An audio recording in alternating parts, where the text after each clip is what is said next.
আপনাদের রিকোয়েস্ট অনুযায়ী এবং আমার নিজের দিক থেকেও এটা মনে হয়েছিল যে আনোয়ার আলী নিয়ে আমি আর কোনো প্রসঙ্গ তুলব না, এবং গতকালও আমি এটা ডিসাইড করেছিলাম যে ভিডিওটা বানানোর পর মনে হয়েছিল যে আনোয়ারের মোহনবাগান জার্সিতে যে ছবিগুলো আছে সেগুলো দেওয়ার কোনো মানে হয় না, কারণ এই জার্সিটা আনোয়ারের গায়ে মানায় না।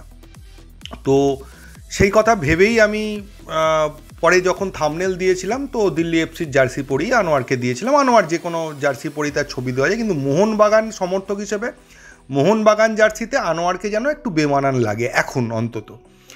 তো সেই হিসেবেই দিইনি, কিন্তু ভিডিওটা বানিয়ে ফেলেছিলাম বলে আর সেটা চেঞ্জ করা হয়নি। এবং আমি কমেন্টে আমার সমর্থকদের কথা দিয়েছিলাম যে আর কোনো দিন আনোয়ার আলীকে নিয়ে কোনো খবর হলেও বা কোনো ছবি দিলেও সেটা যেন মোহনবাগান জার্সিতে না হয়। এবং গতকালের কিছু ঘটনার জন্য আমি আনোয়ার আলীকে নিয়ে দু একটা কথা বলে এই ভিডিওটা বানাতে বাধ্য হলাম।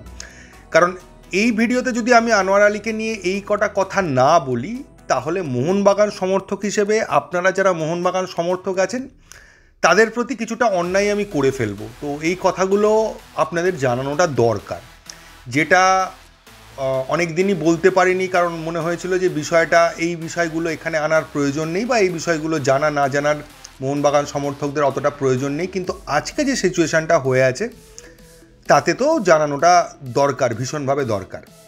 প্রথমে যেটা বলি সেটা হচ্ছে গতকাল আনোয়ার এসছে, আনোয়ারকে মোহনবাগান থেকে প্রায় ছিনিয়েই নিয়েছে ইস্টবেঙ্গল। এটা বলতে কোনো অসুবিধে নেই, কোনো লজ্জা নেই। এর আগেও বহুবার হয়েছে, মোহনবাগান থেকে ইস্টবেঙ্গল প্লেয়ার ছিনিয়ে নিয়েছে, ইস্টবেঙ্গল থেকে মোহনবাগান প্লেয়ার ছিনিয়ে নিয়েছে।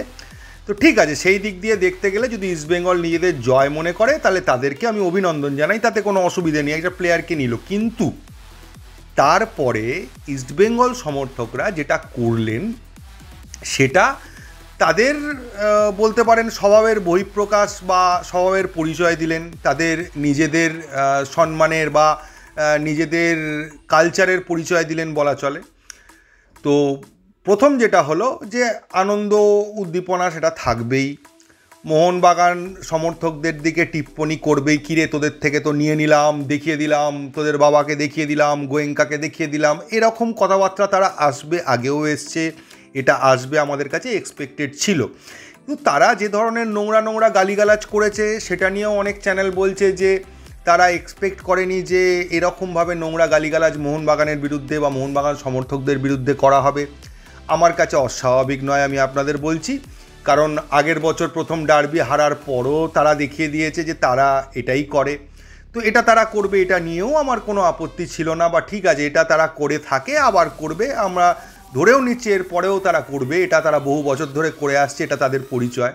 আবার বলছি, সমস্ত ইস্টবেঙ্গল সমর্থক নয়, তবে ইস্টবেঙ্গল সমর্থকদের মধ্যে একটা বড় অংশ আছে যারা এটাকে সমর্থন করে এবং এটা করতে তাদের ভালো লাগে। কিন্তু তারপরে যে ঘটনাটা ঘটলো যে এক্সট্রা টাইম কিন্তু মোহনবাগানের সাপোর্টে কথা সবসময় বলে না, ম্যাক্সিমাম ক্ষেত্রেই দেখা যায় যে এক্সট্রা টাইমের রিপোর্টগুলো মোহনবাগান বিরোধী হচ্ছে, বা কিছু ক্ষেত্রে মোহনবাগানের বিরুদ্ধে যাচ্ছে তাদের খবরগুলো বা তাদের ইনফরমেশানগুলো, যেগুলো হয়তো কোনো সময় দেখা যায় সেটা ভুল ইনফরমেশান ছিল। তা সেটা হতেই পারে, এবং একটা চ্যানেলের যদি কোনো ক্লাবের প্রতি একটা কোনো দুর্বলতা থাকে বা সে ক্লাব ঘেঁষা কোনো খবর করে সেটাও করতে পারে, তাতেও কোনো আপত্তি নেই। কিন্তু ইস্টবেঙ্গল সমর্থকরা কালকে অরিত্র বলে যে ছেলেটি, বাচ্চা ছেলে, এক্সট্রা টাইমের হয়ে খবর করে, সারাদিন ছুটে খবর করে, তাকে বিচ্ছিরিভাবে নিগ্রহ করেছে এবং তাকে এমনভাবে মারা হয়েছে যে তাকে হসপিটালে ভর্তি করতে হয়েছিল। এর আগেও এক্সট্রা টাইমের সাংবাদিক মোহনবাগান মাঠে নিগ্রহ হয়েছিল, আমরা প্রতিবাদ করেছিলাম, কিন্তু সেই নিগ্রহটা এই লেভেলেরও ছিল না, এবং লেভেল হয় না নিগ্রহের, এটাও আমি মানছি যে মোহনবাগান সমর্থকদের কিছু লোক, কয়েকজন বয়স্ক লোক হকি মাঠে এটা করেছিলেন, আমি তার নিন্দা করেছিলাম। কিন্তু কালকে যেটা হলো সেই সমস্ত ঘটনাকে ছাপিয়ে গিয়ে তার বাচ্চা ছেলেটাকে পিটিয়ে হসপিটালে ভর্তি করে দেওয়া হলো। তো কেন, কী কারণ, তাদের উল্লাসের সঙ্গে এক্সট্রা টাইমের কী প্রবলেম আমি বলতে পারবো না, এই ছেলেটাই বা কী দোষ করেছিল সেটাও বলতে পারবো না, তাদের উল্লাসের ভিডিওই তো সে তুলছিল। তো শোনা যাচ্ছে কোনো একটা গণ্ডগোলের ভিডিও, তাদের নিজেদের মধ্যে কিছু গণ্ডগোল হচ্ছিলো ইস্টবেঙ্গল সমর্থকদের মধ্যে, এটা হয়ই, ওটা নতুন কিছু নয়। তো সেটা তুলতে যাওয়ার জন্যই তাকে মারধর করা হয়। তো আমি তীব্র নিন্দা জানাচ্ছি এবং মোহনবাগান সমর্থকরাও আশা করি সহমত হবে এই বিষয়টাতে। আমরা সকলেই এক্সট্রা টাইম আমাদের ফেভারিট হোক বা না হোক, আমরা দলমত নির্বিশেষে আমরা কিন্তু এটার প্রতিবাদ করব। এবং যদি আপনি বর্তমান বাংলাদেশের অবস্থার সঙ্গেও তুলনা করেন, মিল খুঁজে পাবেন যে একজন প্রাক্তন প্রধানমন্ত্রীকে দেশ থেকে তাড়ানোর জন্য বা তাকে পদত্যাগ করার জন্য একটা আন্দোলন হচ্ছিল, সে পদত্যাগ করার পর আনন্দে তারা মূর্তি ভেঙে তার ওপর বাথরুম করে যত রকম নোংরা কাজকর্ম করা যায় তারা সেটা করেছে। তো স্বাভাবিকভাবে এটা তো আনএক্সপেক্টেড বিষয় নয়। তাদের আনন্দের জন্য এটা আমরা বারবার দেখেছি, বাংলাদেশেও দেখেছি, এখানেও দেখলাম। কথায় বলে না, স্বভাব যায় না মোলে, তো ব্যাপারটা সেরকমই, আর কিছু নয়। এবার আনোয়ার আলী নিয়ে কয়েকটা কথা বলার আছে, সেটা বলবো। অ্যাকচুয়ালি আমি এটা রেকর্ড করে ফেলেছিলাম, আনোয়ার আলী নিয়ে সব কথাই বলে ফেলেছিলাম। তারপর দেখলাম না, এই কথাটা দিলে আবার কে কেস করবে, কে প্রবলেম করবে, তাই সেটা মুছে আবার নতুন করে করলাম। প্রথম যখন আনোয়ার আলী নিয়ে বিতর্কটা তৈরি হয়, তখন মেরিনার্স এরিনার যে পোস্টটা ছিল তাতে কিন্তু তারা বলেছিলেন যে ড্রেসিং রুমের পরিবেশ নিয়ে একটা প্রবলেম, যে কথাটা নিয়ে অনেকে আপত্তি জানিয়েছিলেন, অনেকে এটাকে বিরোধিতা করেছিলেন যে না, ড্রেসিং রুমের সঙ্গে কি সম্পর্ক। ব্যাপারটা ভুল নয়, মেরিনার্স এরিনা সেটা ভুল বলেননি। ড্রেসিং রুমের পরিবেশ বিঘ্নিত করার ক্ষেত্রে আনোয়ার আলীর কিছু ভূমিকা ছিল। তো এটা যেহেতু ডাইরেক্টলি বলতে পারছি না, আবার তাহলে আপনাদের একটা গল্প শোনাই।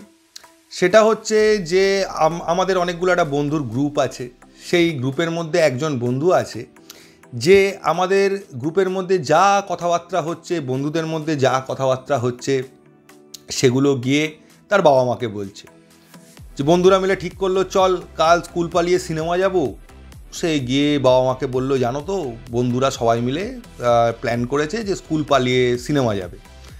এবং তার বাবা গিয়ে স্কুলে বলে দিল এবং সমস্ত বন্ধু একসঙ্গে শাস্তি পেয়ে গেল। তো এই ধরনের বন্ধু থাকলে বন্ধুদের পরিবেশের মধ্যে একটা প্রবলেম তৈরি হয়। তো এবং বন্ধুরা সেই বন্ধুকে সঙ্গে রাখতে চায় না, কারণ বন্ধুদের মধ্যেও তো কিছু পার্সোনাল কথাবার্তা হয় যেটা শুধুমাত্র বন্ধুদের লেভেলেই থাকে, যে কথাবার্তাগুলো বাড়ির লোক বা বাবা মাকে জানানোর প্রয়োজন হয় না। এটা আমরা সকলেই অনুভব করেছি, আমরা সকলেই এই সিচুয়েশনটার মধ্যে দিয়ে গেছি। তো এটা একটা সাধারণ গল্প, এর সাথে আনোয়ার আলীর কোনো সম্পর্ক নেই। যাদের বুদ্ধি আছে তারা বুঝতে পারবেন যে আমি গল্পটা কেন বললাম আপনাদেরকে। তো যাক, এবার আনোয়ার আলীতে চলে আসি। তবে এইটুকু বলতে পারি, আনোয়ার আলী চলে যাওয়ায় মোহনবাগানের ড্রেসিং রুম বা মোহনবাগানের টিমের ঐক্যর ক্ষেত্রে কিন্তু একটা সুদূরপ্রসারী ভালো ফল হয়েছে। এটা একটা ভালো জিনিসই হয়েছে। আনোয়ার আলী ইস্টবেঙ্গলে চলে যাওয়ায় যে সমস্ত মোহনবাগান সমর্থকরা দুঃখ পাচ্ছেন তাদেরকে আমি বলবো যে দুঃখ পাওয়ার এক বিন্দুও জায়গা নেই। যা হয়, যেটা হয় ভালোর জন্যই হয়, এইটুকু মনে রাখুন, এর বেশি আমি বলতে পারছি না। এবং আমরা প্রতিবার যেটাই করে থাকি, যাই সমস্যা হোক না কেন, তার উত্তর আমরা মাঠে দেওয়ারই চেষ্টা করি। তো আশা করছি এবছরও আমরা উত্তরটা মাঠের জন্যই তুলে রাখছি এবং উত্তরটা আমরা ডার্বিতে বা মাঠে দেওয়ারই চেষ্টা করব। কারণ আলটিমেটলি জিনিসটা তো খেলাটা ফুটবলের, এবং ফুটবলের রেজাল্টটাই আসল। কে কোন দলে খেললো, আর সে দলে কত বড় বড় প্লেয়ার হলো, আর কোন দল থেকে প্লেয়ার ভাঙিয়ে নিয়ে এলো, তার উপর তো আর রেজাল্টটা ডিপেন্ড করে না, ডিপেন্ড করে 90 মিনিট খেলার ওপর। তো সেই খেলার দিকেই আমরা ভরসা রাখছি এবং আশা করছি যে খেলা দিয়েই আমরা এর জবাব দেব। ডার্বির মাত্র কয়েকটা দিন বাকি আছে, এই সপ্তাহটা বাকি আছে। আমাদের দলের এবং মোহনবাগান সমর্থকদের উচিত টোটালি ডার্বির দিকে কনসেন্ট্রেট করা এবং মাঠে আপনারা কীভাবে প্রতিবাদ করবেন, টিফোর মাধ্যমে, ব্যানারের মাধ্যমে কীভাবে করবেন, তার প্রস্তুতি তো মোহনবাগান ফ্যান ক্লাবরা নেবেই এবং আশা করছি এবার সেটা আরও সিরিয়াসলি নেওয়া হবে। এবং প্লেয়ারদের কাজ হচ্ছে মাঠে গিয়ে খেলে প্রমাণ করা, এবং প্লেয়াররা আশা করি সেই দিকেই কনসেন্ট্রেট করবেন। পুরোপুরি যে কটা দিন রয়েছে, এই সপ্তাহটা রয়েছে, পুরোপুরি নিজেদের 100% দিয়ে তারা যেন পরিশ্রম করে এই ডার্বিটাকে পাখির চোখ করে এগিয়ে যায়। এবং আশা করছি মোহনবাগানের প্লেয়াররাও পুরো বিষয়টার দিকে নজর রাখছে, তাদের কানেও কথাবার্তা পৌঁছচ্ছে বিভিন্নভাবে এবং তারা নিজেদের মোটিভেট করতে পারবে আশা করছি। এবং শুধু তারা নয়, তাদেরকে এটাও মনে রাখতে হবে তাদের সঙ্গে কিন্তু মোহনবাগানের লক্ষ লক্ষ সমর্থক আছে, তারাও তাদের পেছনে রয়েছে। সাপোর্টের জন্য মাঠে কয়েক হাজার সমর্থক থাকবে, আমরাও কিন্তু আমাদের টিমের পাশে আছি। মনে রাখবেন, আগের বারও এরকম হয়েছিল, আমাদের টিম বাসের ওপর হামলা হয়েছিল, আমাদের সমর্থকদের ওপর অত্যাচার হয়েছিল। তো সেটার জবাব আমরা মাঠে দিয়েছিলাম, এবারও আশা করি সেটা দিতে পারবো। তো এর বেশি এই ভিডিওতে কিছু বলবো না, এই ভিডিওতে এইটুকুই। যদি ভিডিওটা ভালো লাগে প্লিজ চ্যানেলটাকে সাবস্ক্রাইব করবেন। থ্যাংক ইউ, ধন্যবাদ এবং জয় মোহনবাগান।